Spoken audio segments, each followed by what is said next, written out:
And now, three-minute modernist, three-minute modernist, three-minute modernist, with Christopher J. Garcia.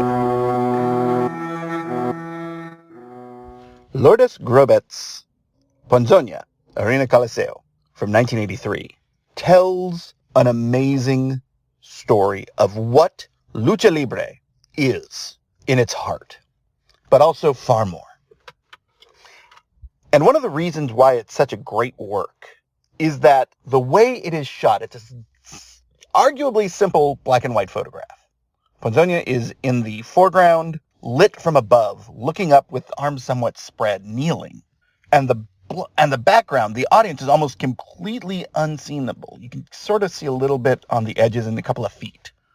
But the effect with the light coming downwards, because in Arena Coliseo, the largest professional wrestling venue that is regularly used, they do occasionally have things at like the arenas that bullfighting is done in, for example, or soccer.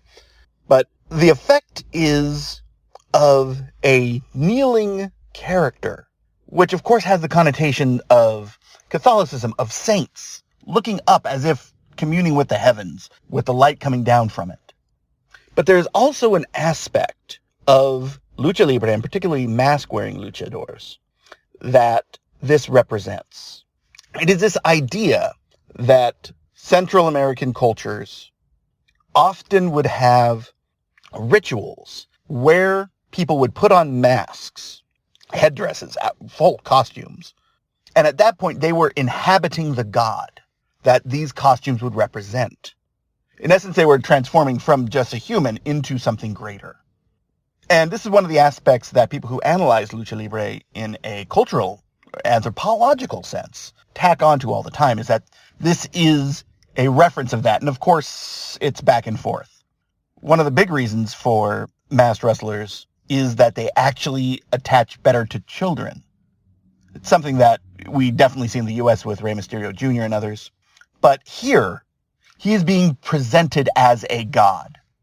A traditional Western religious reading would have this be a Renaissance figure kneeling in either supplication or unable to bear the weight of the revelation that is being delivered to him from on high. This other one is, he is a god about to rise, ascend, and take his rightful place. What's really happening, if you look, the way his arms are spread and he's kneeling and he's looking up, he's outside the ring, but you can't actually see the ring. It is likely he is about to catch another wrestler flying out of the ring, doing either a plancha or a tope. Those are wrestling moves in which you run and then you jump out of the ring onto your other person. He is likely about to receive that, and I really wonder what the next step is.